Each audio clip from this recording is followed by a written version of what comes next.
혹시 마케팅 학교 라이브에 참가하시나요? 광고에 대해 궁금한 사항들 라이브 채팅창에서 편하게 보내주시면 바로 답변해드리는 것 알고 계신가요? 심지어 실시간 전화 상담도 가능하다는 사실? 평일 오전 10시와 오후 5시 마케팅 학교 라이브 함께해요. 안녕하세요. AMPN 글로벌 정연아, 유예원 마케터입니다. 와. 저희 둘이서 라이브는 처음 해보는 것 같아요. 네, 맞아요. 같은 팀인데 이번에 이렇게 같이 라이브를 하게 됐고, 저희가 이번에 준비해온 주제는 2025년을 맞이해서 주요 퍼포먼스 매체들의 매체별 트렌드가 어떻게 되는지 좀 공유를 해드리려고 해요. 현아 마케터님께서는 네. 평소에 이제 이커머스랑 DB를 되게 골고루 진행을 하고 계시던데, 네. 그러면 저희가 이커머스랑 DB 이렇게 나눠가지고 음. 주로 사용하는 매체들이랑 그 매체별로 어떤 트렌드를 가지고 운영을 하는지 좀 얘기를 나눠보면 좋을 것 같아요. 네. 제가 이거 적어줘. 그러면 커머스부터 얘기해볼까요? 네, 좋아요. 이커머스는 보통 저희가 쇼핑 검색, 그리고 메타, GFA, 구글 이 정도 사용하지 않아요? 그리고 맞아요. CRM, 카카오 CRM 네, 이렇게 가장 많이 사용을 하는 것 같은데, 네. 쇼핑 검색 광고가 최근에 개편이 됐잖아요. 한번 크게. 네. 그래서 이커머스 광고주분들께서 갑자기 하루아침 만에 스마트 스토어에서 네이버 플러스 스토어로 구자가 바뀌면서 되게 그 카테고리군별로 나뉘는 거라든지 아니면 운영하실 때 노출되는 순위라든지 이런 부분에 있어서 큰 변동이 있어가지고 그 부분에 대해서도 좀 많이들 궁금해 하시는 것 같더라고요.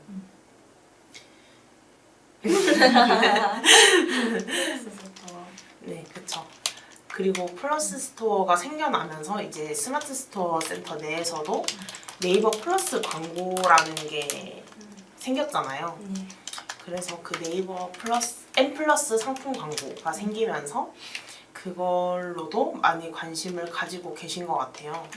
아무래도 그 쇼핑 검색 광고 외에도 플러스 스토어 모여있는 그 N 플러스 내에서 진행할 수 있는 광고라든지 아니면 뭐 추천템, 뭐 여성템, 아니면 뭐 맨핫템 막 이런 식으로 다양한 그런 광고 구자들이 생기면서 우리 상품이 좀 여성 특화 혹은 남성 특화 혹은 그런 핫 아이템 이런 것들에 포함이 된다면 저 N 플러스 상품 광고에 굉장히 많이 관심을 가지고 계신 것 같아요. 아무래도 생긴 지 얼마 안 됐다 보니까 그렇게 입찰을 들어가시는 분들도 그렇게 많지는 않고 쇼파존 광고보다는, 그리고 광고비 자체도 좀 부담이 낮더라고요. 제 기준에서는 한 번 들어가는데 200에서 300만 원 정도고 낙찰되는 구자가 굉장히 많아가지고 부담 없이 저렴한 비용에 좀 메인 구자에서 노출될 수 있다는 점이 가장 큰 장점이지 않을까 싶습니다. N 플러스 상품 광고. 상품 광고. 이런 것들을 되게 궁금해하시는 분들이 좀 많으실 것 같아요. 아무래도 네이버가 좀 메인 구자이다 보니까 기존에 저한테도 좀 쇼파존이나 이런 그 비딩 광고에 되게 궁금해하시는 분들이 좀 많으시더라고요. 네. 이 말씀 주신 부분을 좀 활용해 보시면 좋을 것 같습니다. 그리고 아무래도 커머스 쪽에서는 좀 가장 흔하고 많이 궁금해하시는 매체는 메타일 것 같은데, 맞아요. 최근에 뭔가 메타에서는 어떤 식으로 광고를 진행을 하셨었나요? 저는 기존에 저희가 처음 메타라는 매체가 생겼을 때는 아무래도 메타라는 매체 자체에 되게 지식이나 그런 정보 같은 게 없었고, 그렇다 보니까 대부분 상품 이미지 기반으로 많이 광고를 진행하셨다고 하면 이제는 점점 그게 진화해서 작년에는 GIF가 굉장히 유행을 했었고 동영상으로 넘어오면서 지금은 완전히 그 세로형 릴스에 굉장히 많은 투자를 하시는 것 같더라고요, 광고주분들께서. 이제 그것도 그냥 컷 편집식으로 넘어가는 슬라이드형 영상이 아니라 굉장히 스토리텔링이 되고 그 내부적으로 어떤 유튜버라든지 아니면 인플루언서가 막 소개를 한다든지 아니면 뭐 사용하는 방법을 알려준다든지 아니면 본인의 뭐 이야기, 이걸 왜 쓰게 됐는지, 뭐 어떻게 활용하고 있는지 이런 이야기들을 담아내면서 굉장히 그 릴스에 많이 힘을 쏟고 계시고, 보통 좀 후킹성 강한 영상 같은 경우에는 15초, 그리고 스토리텔링 위주의 내용들은 보통 30초에서 1분 정도 내외로 많이 진행을 하시더라고요. 저도 사실 광고주분들이랑 소통하면서 좀 소재 피드백을 주고 받다 보면은 아무래도 릴스 소재를 좀 많이 활용을 하시는 게 뭐 클릭률도 그렇지만 그 전환까지 이어지는데 조금 도움이 좀 많이 됐던 것 같아요. 네, 맞아요.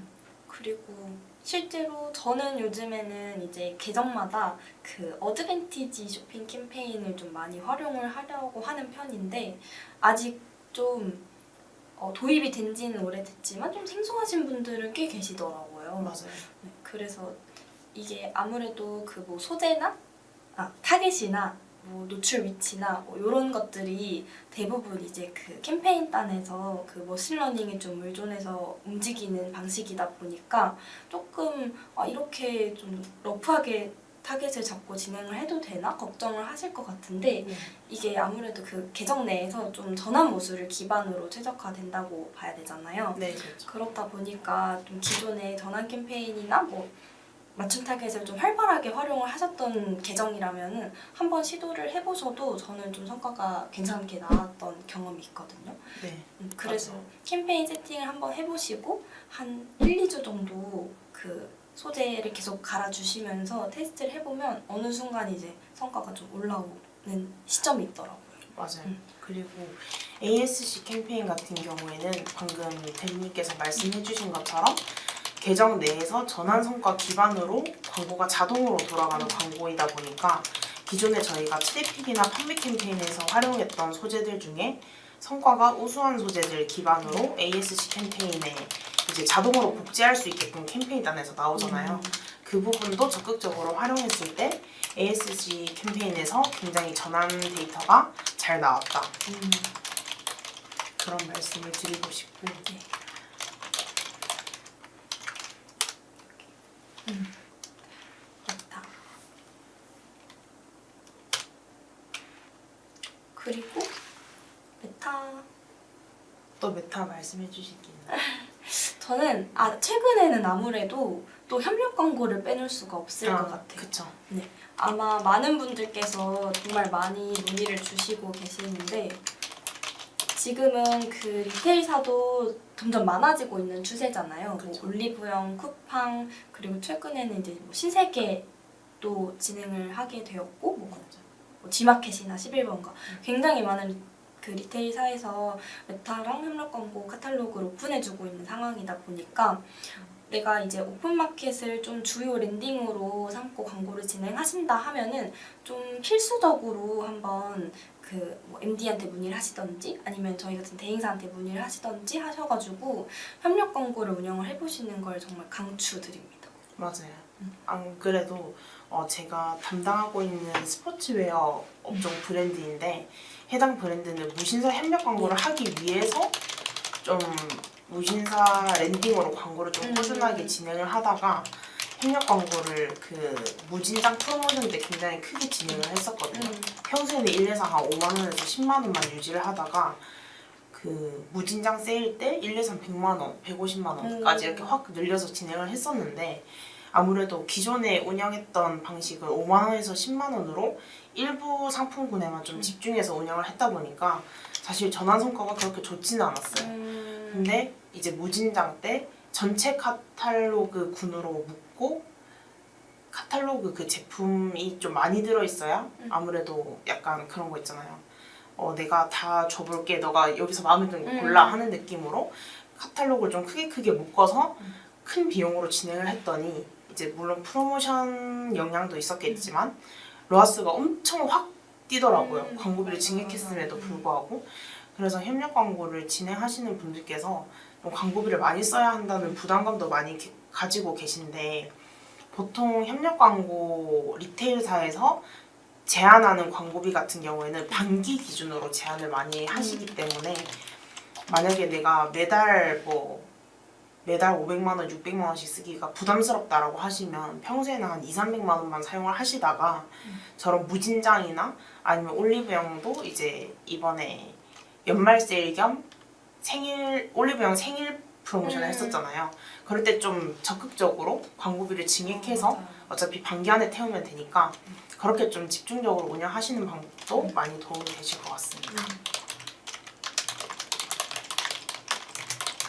저 같은 경우에도 저는 이제 가전 업종을 좀 크게 메인으로 하는 브랜드가 있어서 가전 업종은 아무래도 그 빅스마일데이라는 그 그쵸. G마켓의 프로모션을 가장 중요하게 생각하시잖아요. 네. 아까 뭐 패션 쪽에서 뭐 무신사, 무진장이었다면 저희 쪽에서는 빅스마일데이를 가장 중요하게 생각하는데 이때도 저희 G마켓 카탈로그를 할당 받아서 진행을 했었고 오픈마켓이면은 아무래도 전환 추적이 안 돼서 좀 성과 파악이 어렵다는 단점이 있었잖아요. 네, 그쵸. 근데 그 부분도 좀 해소가 되면서 실제로 저희도 카탈로그를 공유받아서 뭐 컬렉션형으로도 진행을 해보고 일반 단일 소재로도 진행을 해보고 했을 때 카탈로그에서 말씀 주신 대로 좀 선택의 기회를 줬을 때 전환이 좀 잘 나오더라고요. 네, 맞아요. 그래서 기대했던 것보다는 뭐 로아스적인 측면에서도 엄청 크게 좀 점프했던 사례가 있었습니다. 아주 좋네요.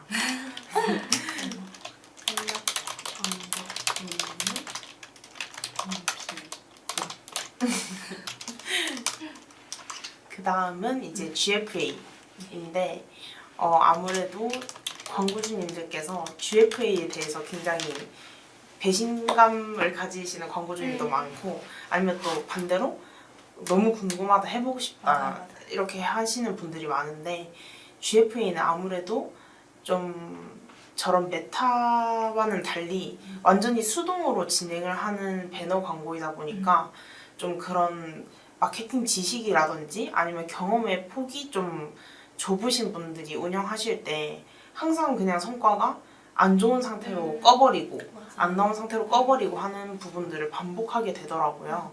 그래서 그런 부분들을 보면서 굉장히 많이 안타까웠었는데, 광고주님들께서 직접적으로 운영하실 때 가장 전환 데이터에 많은 기여를 하면서 쉽게 운영하실 수 있는 거는 아무래도 어느 정도 자동 기반이고 리타게팅 개념인 카탈로그 캠페인을 많이 활용을 하시는 것 같고, 이 카탈로그 캠페인이라 하면은 이제 우리 스토어의 광고나 아니면 뭐 비광고 영역 아니면 그 외에 뭐 스토어 등등 다양한 경로를 통해서 우리 스토어에 유입됐으나 구매를 하지 않은, 반대로 액션을 한 그런 고객들 기반으로 리타게팅이 되는 캠페인인데, 스토어에 유입자가 아무리 많다라고 해도 그분들이 직접 전환을 발생시켰으면 그분들에게는 노출이 되지 않는 개념이기 때문에 우리 스토어 자체 유입자가 굉장히 많고 직접 전환보다는 좀 간접 전환의 비중이 높다라고 하면은 카탈로그 캠페인에 많은 예산을 투여해서 운영을 하시는 방법도 굉장히 좋으실 것 같고,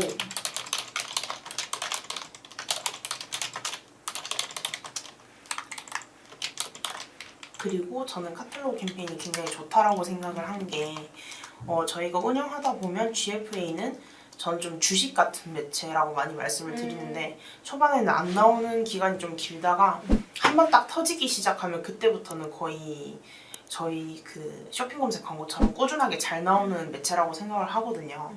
근데 그 전까지 우리가 활용할 타겟이나 지면 같은 테스트가 굉장히 많다 보니까 이제 그 터지기까지 굉장히 많은 시간이 걸리는데, 그때까지 우리가 이제 원래는 GFA를 광고를 운영을 하면 이렇게 이탈된 고객들한테 리타게팅도 못하고, 그리고 전환 추적도 조금 애매하고, 활용할 수 있는 타겟팅이 굉장히 데모적인 부분에 집중이 되어 있었다 보니까 거기서 놓치는 모수들에 대해서 굉장히 많이 아쉬워하셨는데, 이제는 GFA 뭐 메인이든 피드든 뭐 스마트 채널이든 다양한 구조에서 유입이 된 이후에 이탈이 되면 저희가 카탈로그 캠페인을 또 활용해서 그 사람들을 다시 잡을 수 있도록 이렇게 광고를 노출시킬 수 있다 보니까 그러면서 또 전화 성과가 많이 개선되는 사례들을 많이 봤었거든요.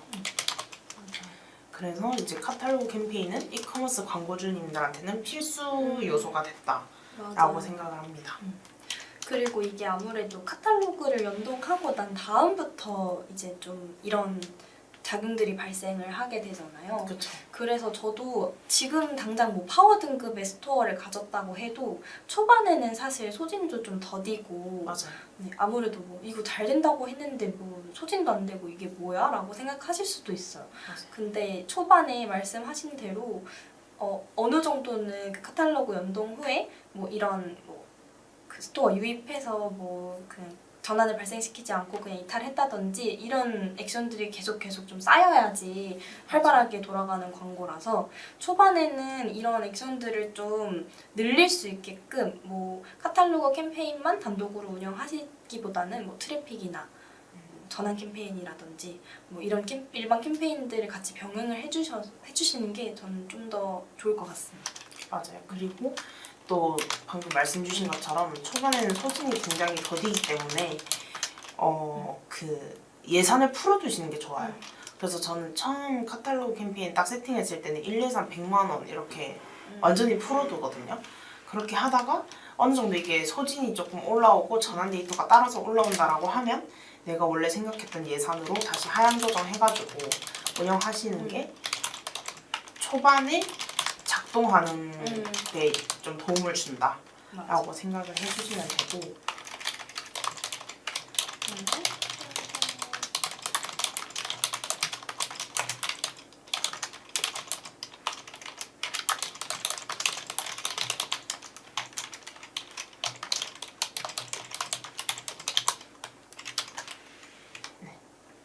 다음으로는 구글. 구글은 이제 2025년 상반기에 좀 큰 변동이 있을 예정이죠. 네, 맞아요. 네. 상반기에 그 기존에 저희 VAC 캠페인으로 진행했던 그 동영상 캠페인 유형이 사라지고 디맨드 젠으로 좀 더 활성화가 될 예정이라고 하시죠? 네, 그렇죠.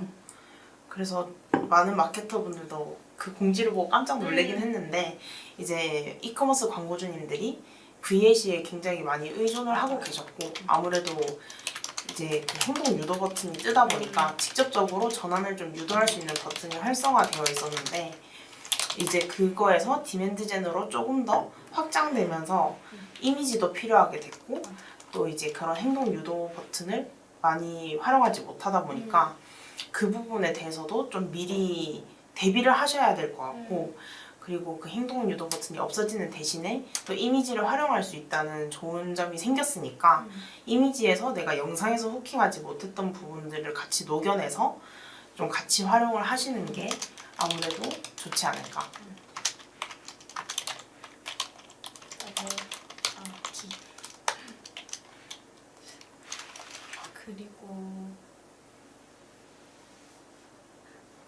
그리고 이거는 저희한테만 해당이 되는 내용인지는 모르겠는데 네. 가끔씩 이제 좀 소진이 안 될 때가 있잖아요. 네. 원활하게 돌아가던 캠페인이 소진이 좀 막혀버리는 상황이 있는데 이거는 아무래도 좀 계정마다 사실 상황이 너무 다른 부분이라 뭐 트렌드에 적합한 내용은 아니지만 좀 항상 문의가 많이 들어오는 부분이라서 네. 이제 간단하게만 짚고 넘어가 보면 이렇게 좀 소진이 안 된다라고 하실 경우에는 지금 캠페인 그 목표를 어떻게 설정하셨는지를 한번 확인을 해보셔야 될 것 같아요. 네, 맞아요. 그래서 뭐 지금 만약에 지금 내가 캠페인 단에서 전환 목표가 설정되지 않은 상황인데 전환 캠페인, 판매 캠페인을 운영을 하려고 한다든지 네. 아니면은 그냥 아무래도 뭐 이게 가장 좀 큰 사유였던 것 같고 네. 그리고 또 내가 이제 전환 캠페인을 운영을 하면서 좀 전환당 단가가 확실하게 파악이 되지 않은 상황이었는데 뭐 CPA 단가를 먼저 설정을 해서 예상을 해서 성과를 좀 낮춘다든지 뭐 이런 경우도 되게 많으시더라고요. 네, 맞아요. 그래서 뭔가 소진이 잘 안 된다라고 하시면은 캠페인을 어떤 캠페인 유형으로 선택을 하셨는지도 목표를 한번 체크해 보시고 뭐 CPA 단가나 캠페인 그 운영에 영향을 줄 수 있는 부분에 좀 제한을 둔 건 아닌지 확인해 주시고 뭐 타겟도 너무 세부적으로 들어간 건 아닌지 당연히 확인해 주셔야 되고 뭐 요거는 항상 문의가 들어오는 부분이라 말씀을 드려봤습니다. 맞아요. 그 마케터님께서 말씀해주신 거 들어보니까 저도 생각난 게 예전에 이제 구글 웬만하면 스마트 스토어로 광고를 잘 안 돌리잖아요. 근데 제가 한 번은 이제 스마트 스토어로 광고주님 요청으로 돌리게 됐는데 아무 생각 없이 전환 캠페인으로 설정을 하고 스마트 스토어 랜딩으로 광고를 진행하니까 광고 소진이 아예 안 되는 거예요. 저는 그 부분을 이제 간과하고 왜 광고가 안 돌아가지? 하고 계속 막 헤맸었는데 결국은 이제 스마트 스토어는 저희가 전환 스크립트를 설치할 수 없기 때문에 트래픽 캠페인으로만 사용을 해야 되는데 제가 그 부분을 간과하고 판매 캠페인으로 돌려서 완전히 소진이 안 된 거죠. 네, 그래서 그런 부분도 이제 광고주님들께서 잘 주의를 하셔서 운영을 하셨으면 좋겠고 마지막으로는 카카오 CRM 관련해서 좀 말씀을 드리려고 하는데 카카오 광고 중에서 개인화 CRM에 대해서 좀 아직까지는 모르시는 광고주님들께서 많으시고 이 CRM을 어떻게 활용하는지 또 잘 모르시는 광고주님들이 많으신데 저희가 기본적으로 그냥 CRM이라고 하면 그 카카오톡 플러스 친구를 그 구독하는 사람들에게 이제 메시지를 주기적으로 발송하는 건데 브랜드 메시지나 아니면 브랜드 프로모션 내용이라든지 이런 부분들을 이제 일괄적으로 발송하는 게 기본 CRM이고 저희가 말씀드리는 개인화 CRM 같은 경우에는 풀친수가 3만 명 이상이어야만 활용이 가능한 개인화 CRM이고 이 개인화 CRM 같은 경우에는 조금 더 맞춤으로 광고가 나간다라고 생각하시면 되는데 예를 들어서 저희가 이제 카카오 프렌즈 샵에서 카카오 개인화 CRM을 광고를 진행한다라고 쳤을 때 예를 들어서 현아 대리님이 저희 카카오 프렌즈를 플러스 친구로 등록해놨는데 내가 개인화 CRM을 보낸다라고 하면 정현아님 장바구니에 담아놓으셨던 춘식이 뭐 A 인형 잊지 않으셨죠? 아니면 뭐 지금 이번 주만 30% 더 할인하는데 뭐 구매해보시는 거 어떠세요? 이런 식으로 그 소비자의 액션을 기반으로 해서 메시지를 짜게 되고 그걸 보내다 보니까 내가 장바구니에 담아놨다가 까먹었었구나 아니면 내가 이거 꼭 사고 싶어서 장바구니에 담아놨었는데 이번 주까지 할인하는구나 꼭 사야지 하면서 조금 더 소비자들이 공감할 수 있도록 그렇게 광고를 진행할 수 있다는 점에서 굉장히 큰 장점이지만 이제 말씀드렸다시피 플러스 친구 수가 3만 명 이상 있어야 되기 때문에 그 부분이 안 되어 있으면 사실 저희가 활용할 수 있는 데이터가 없거든요. 그래서 그 플러스 친구를 모객하기 위해서 또 많이 활용하시는 게 카카오 친구 늘리기 세일즈 킷이라는 광고를 많이 진행을 하세요. 그래서 카카오 그 플러스 친구 탭을 누르면 상단에 뭐 마켓컬리, 뭐 나이키 이러면서 막 광고들이 막 뜰 거예요. 그래서 그 탭을 통해서 또 플러스 친구가 많이 늘어나기도 하기 때문에 그 세일즈 킷을 활용해서 플러스 친구를 늘린다든지 아니면 저희가 일반 뭐 비즈보드 같은 걸 통해서 카카오 플러스 친구를 늘려서 일정 조건의 이상 플러스 친구들이 쌓이면 추후 개인화 CRM을 활용하셨을 때 훨씬 이제 전환 성과가 개선되는 사례가 굉장히 많았습니다. 맞아요. 사실 저도 그 많은 업체들한테서 CRM 메시지를 받고 있는 상황이거든요. 저조차도. 그래서 아무래도 그냥 기본 모두에게 발송되는 메시지보다는 제 이름과 제가 했던 그 액션들을 기반으로 좀 리마인드 시켜주는 느낌으로 광고를 하다 보니까 한 번 더 들어가 보게 되는 효과가 있더라고요. 맞아요. 아무래도 일반 CRM 같은 경우에는 저희가 막 발송 주기라든지 이런 것도 다 설정을 할 수 있잖아요. 근데 너무 자주 혹은 내가 궁금하지 않은 그런 프로모션들이 날라오면 결국에는 나 이거 빨리 사야겠다 보다는 여기 플러스 친구 끊어야겠다가 되더라고요. 맞아. 그래서 그런 발송 주기 같은 부분도 잘 고려를 하셔야 되기 때문에 그렇게 하시는 것보다는 아무래도 개인화 CRM이 훨씬 더 효과가 좋았다라고 말씀을 드리고 싶습니다. 벌써 이커머스만 얘기를 했는데도 이렇게 많은 이야기를 나누게 되었네요. 네, 그러게요. 그러면 DB를 좀 빠르게 이야기를 해볼까요? 사실 저는 DB는 딱 한정적이라고 생각하거든요. 저도 좀 창업 업종을 저는 많이 진행했었는데 창업이랑 보험 그리고 중고차 이렇게 세 개를 저는 제일 많이 운영을 했었거든요. DB 중에서. 근데 DB 업체는 사실 광고비가 한정적인 케이스, 광고비가 어느 정도 넉넉한 케이스 저는 이렇게 두 가지로 나눠서 상담을 가장 많이 하거든요.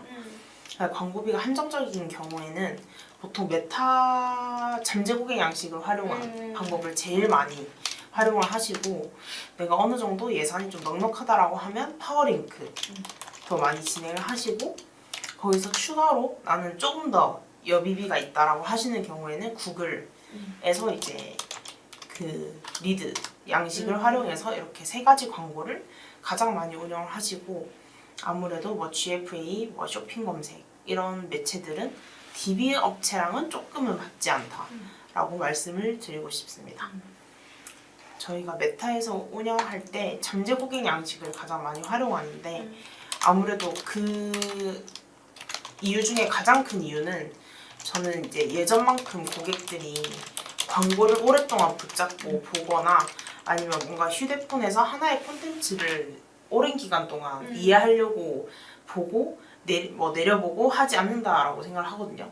그래서 딱 보고 마음에 들면 클릭, 마음에 안 들면 바로 넘어가고 약간 이런 식으로 반응 속도가 굉장히 빨라졌다라고 생각을 하는데 이제 그게 DB 업종에서도 많이 드러난다고 생각을 했던 게 소재가 굉장히 괜찮다라고 생각이 들고 이 상품 서비스가 굉장히 괜찮다라고 생각이 들면 눌러서 이제 잠재 고객 양식이 뜨면 바로 내 이름하고 전화번호가 자동으로 기입돼서 다음 버튼만 누르면 바로 문의가 들어갈 수 있게끔 뜨는 게 이제 잠재 고객 양식이다 보니까 그렇게 좀 이탈하기 전에 빨리 문의를 남길 수 있도록 활용하는 양식이 소비자들도 편하고 이제 확인하는 저희도 편하고 그래서 이탈이 많이 감소한다고 생각이 들거든요.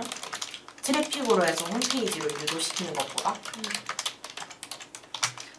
맞아요. 저도 창업 업종이나 이런 좀 문의를 받아야 되는 광고를 진행했을 때는 잠재 고객 캠페인은 좀 필수로 활용을 했던 것 같고 그리고 사실 메타도 창업 업종도 뭐 일반 트래픽 캠페인이나 뭐 전환 캠페인까지도 활용을 하는 분들이 계시더라고요. 네. 그래서 저는 보통 이제 뭐 트래픽 캠페인으로 운영하다 보면 아무래도 잠재 고객 양식에 비해서는 DB 들어오는 그 수가 좀 적기는 하지만 제 생각에는 또 이제 DB의 질을 따졌을 때는 트래픽 캠페인을 활용하시는 것도 저는 나쁘지는 않더라고요. 네, 맞아요. 그래서 아무래도 창업은 지역을 기반으로 하는 경우가 좀 대부분이잖아요. 네. 뭐 서울 경기권이라든지 아니면 지방권이라든지 그래서 좀 희망하시는 지역은 좀 지역 타겟팅을 좀 활용을 하셔가지고 저는 뭐 성별도 좀 나눠보기도 하고 그렇게 좀 잠재 고객 양식도 활용을 해보시고 뭔가 지금 원하는 게 딱 DB 질이다 아니면은 좀 많은 사람들한테 DB 수를 받고 싶다 뭐 요거에 따라서 캠페인을 좀 선택해보시면 좋을 것 같아요. 그리고 그 잠재 고객 양식 내에서도 처음에 저희가 양식을 생성할 때 도입부에서 더 확실한 의향 혹은 더 많은 제출수를 선택할 수 있게 되어 있거든요.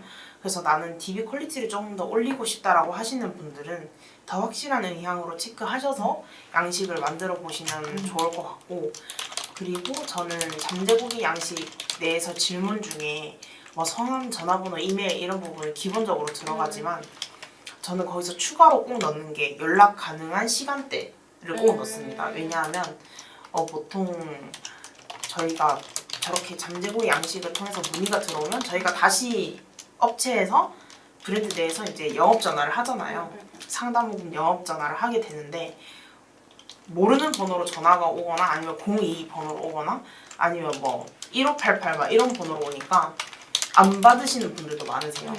그래서 이제 그게 브랜드 내에서는 굉장히 잡을 수 있는 기회를 놓치는 거기 때문에 그런 부분을 조금 개선하기 위해서 저는 이제 연락 가능하신 시간대라고 그렇게 질문을 넣어놓고 거기 기입해 주신 시간대에 웬만하면 전화를 드리라고 말씀을 드리고 있는데 그렇게 가이드를 드리니까 훨씬 전화 연결이 잘 된다라고 하시더라고요. 그래서 그런 것도 같이 활용해 보시면 좋을 것 같습니다. 저도 약간 뭔가 필수 리스트로 구성을 한다라고 하면은 그 기존의 이제 신규 창업인지 아니면 업종 변경인지 뭐 맞아. 이런 것도 같이 넣어두면은 아무래도 한 단계는 좀 거쳐서 들어가는 거다 보니까 맞아요. 괜찮은 것 같더라고요. 저는 평수도 많이 물어봤었어요. 왜냐하면 그 안에 들어갈 수 있는 인테리어 구성이라든지 아니면 뭐 카페 같은 경우는 기계 수라든지 이런 것도 많이 보기 때문에 평수 같은 거 관련해서도 좀 질문을 많이 넣으시긴 하더라고요. 아니면 업종 변경 같은 경우에는 지금 현재 그 업체 위치도 많이 물어봤었고 왜냐하면 동일한 상권 내에 똑같은 브랜드가 있으면 안 되다 보니까 그런 부분들도 같이 좀 잠재복의 양식에서 많이 활용을 하셨던 것 같습니다. 맞아요. 다음으로는 파워링크. 왜 이제 광고비를 많이 쓰셔야 파워링크를 진행을 하시라고 말씀을 드리냐면 저는 그 술집 창업, 맥주집 창업 이런 키워드로 파워링크에서 한 2, 3일 정도에 노출되는 업체를 담당한 적이 있는데 보통 한 달에 못해도 3천만 원 정도 소진이 되더라고요. 파워링크 기준으로.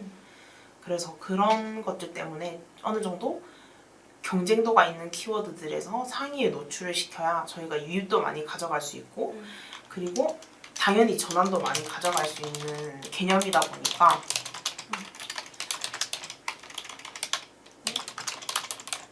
광고비를 많이 사용할 수밖에 없는 그런 상황이다. 그러니까 보통 저는 파워링크 진행하실 때 저희가 세부 키워드를 굉장히 많이 발굴을 하잖아요.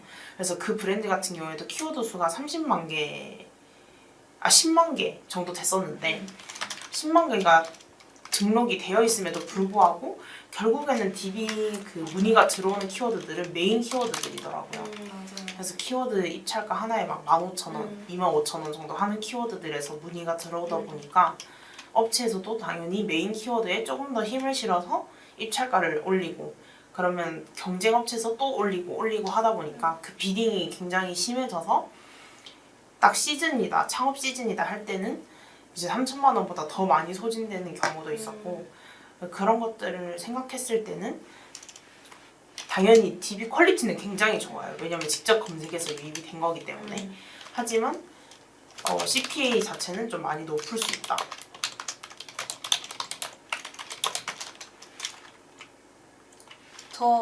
저도 사실 너무 공감하는 게 세부 키워드는 사실 이것도 검색을 해? 이런 키워드까지 다 넣잖아요. 그렇죠. 그래서 뭐 고심고심한 키워드들을 뭐 깔아뒀다고 해도 사실 그 문의 수에서는 메인 키워드가 좀 압도적이기는 하더라고요. 네. 그래서 예산이 좀 충분해야 된다는 게 너무 공감이 가고 그리고 또 뭐 유사업종 같은 키워드에서도 간간 종종 전환이 발생이 되었어서 유사업종 키워드는 좀 필수로 활용을 해보시는 게 좋을 것 같아요. 아예 뭐 생뚱맞은 업종도 테스트를 해보셔도 상관없을 것 같긴 한데 저 같은 경우에는 뭐 좀 그런 게임 카페 같은 창업 업종을 진행을 했었을 때 뭐 아이스크림 창업이라든지 아이스크림 가게 창업이라든지 아니면 PC방 창업 특히 PC방 창업이랑 코인 노래방, 코인 세탁실 뭐 이런 창업 관련 업종에서 DB가 들어온 적이 있어요. 그래서 유사 업종도 활용을 해보시면 좋을 것 같아요. 저도 유사업종은 동의하는 게 제가 맥주집 창업이라는 키워드 기준으로 광고를 진행하다가 유사업종은 아니지만 어쨌든 그 업종 키워드를 좀 많이 넣어서 운영을 했었는데 떡볶이 창업이랑 무슨 갈비집 창업에서 전환이 난 적이 있어요. 맥주집 창업 업체인데도. 그래서 그런 걸 생각해봤을 때 요즘 막 떡맥, 피맥 뭐 이런 식으로 굉장히 맥주랑 많이 음식을 드시잖아요. 그래서 그런 다양한 업종 키워드 넣었을 때도 성과가 좋았고 저는 연령대별 키워드도 넣었고 뭐 정년 퇴직 후 창업, 뭐 부부 창업 이런 키워드도 잘 나왔었고 그리고 평수별로 뭐 20평 창업 이런 것도 넣었고 또 돈을 넣어서 1억 창업, 5천만 원 창업 이런 창업 비용, 자본 키워드도 많이 활용을 했었습니다. 맞아요. 그리고 은근히 무슨 뭐 대박 창업, 요즘 뜨는 창업, 맞아요. 약간 요즘 이런 핫한 창업 막 이런 것도 그런 많이. 트렌드한 키워드에서도 은근히 수요가 있는 편이더라고요. 네 맞습니다. 그래서 아무튼 파워링크는 예산이 제일 중요한 것 같긴 합니다. 네 맞습니다. 마지막은 구글.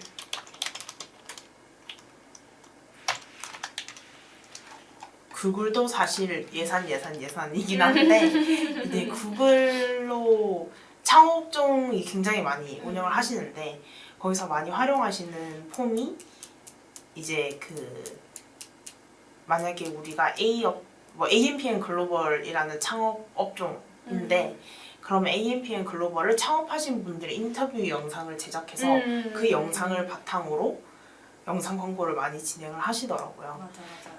그렇게 했을 때 아무래도 창업을 고민하고 계신 분의 이제 고민하는 부분을 인터뷰 내에서도 볼 수 있고 그리고 예를 들어서 뭐 저 AMPM 글로벌 창업했더니 첫 달 만에 뭐 B급 상권에서 몇 천만 원 소득이 생겼다라고 한다든지 저 1년 만에 그 대출 다 갚았어요. 막 이런 내용으로 광고를 많이 진행을 하시다 보니까 아무래도 소비자들이 내가 이걸 걱정했는데 저게 해결이 됐다네 여기 걸 창업하고 이렇게 공감이 되면서 조금 더 관심을 가지게 되고 또 홈페이지로 유입시킬 수도 있지만 구글도 마찬가지로 그 리드 양식이란 걸 활용을 해서 거기서 바로 DB를 남길 수 있는 게 있다 보니까 메타의 잠재 고객 양식이랑 굉장히 비슷하죠. 그래서 이걸 활용해서도 DB가 괜찮게 들어왔다라고 말씀을 드리고 싶고 제가 또 그 로고 디자인 업체를 한번 담당했었던 적이 있어요. 그래서 거기서 파워링크랑 구글 검색 광고 이렇게 두 개를 좀 집중해서 운영을 했었는데 메타도 운영을 했었고 근데 구글에서 들어온 DB가 성사율이 100%라고 하시더라고요. 그 업체 같은 경우에는. 그래서 구글에 좀 더 힘을 줬었던 기억이 나요. 그래서 검색 광고 하실 때 파워링크만 운영하겠다라고 생각하시는 것보다는 오히려 저는 뭐 구글 PMX 활용해봐도 굉장히 괜찮을 것 같아요. 동영상도 쓸 거고 어차피 구글 검색 광고도 할 거면 PMX를 통해서 어디에서 우리가 전환이 좀 잘 나오는지 그리고 좀 노출량도 많이 늘릴 수 있고 메인 구자에도 더 노출시킬 수 있고 이런 장점이 있는 것 같습니다. 저는 이제 뭐 모든 뭐 커머스나 DB나 모든 매체를 또 통틀어서 저희가 뭐 검색 광고도 검색 광고지만 DA도 많이 말씀을 드렸잖아요. 아무래도 좀 가장 중요한 거는 소재를 어떤 식으로 좀 풀어가느냐 이것도 중요한 것 같아요. 네. 그래서 말씀드린 팁들도 물론 중요하고 전략들도 다 중요하지만 DA를 하시는 경우에는 소재의 중요성을 무시하실 수는 없을 것 같습니다. 맞습니다. 잊지 말고.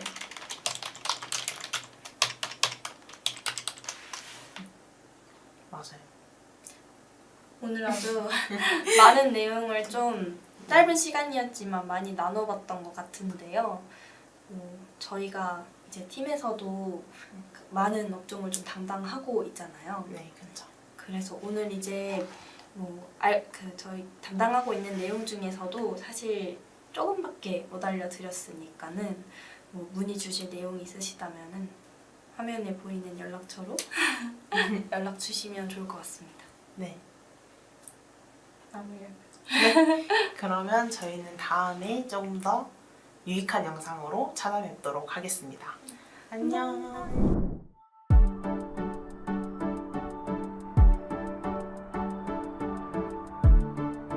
구독과 좋아요는 컨텐츠 제작에 힘이 됩니다.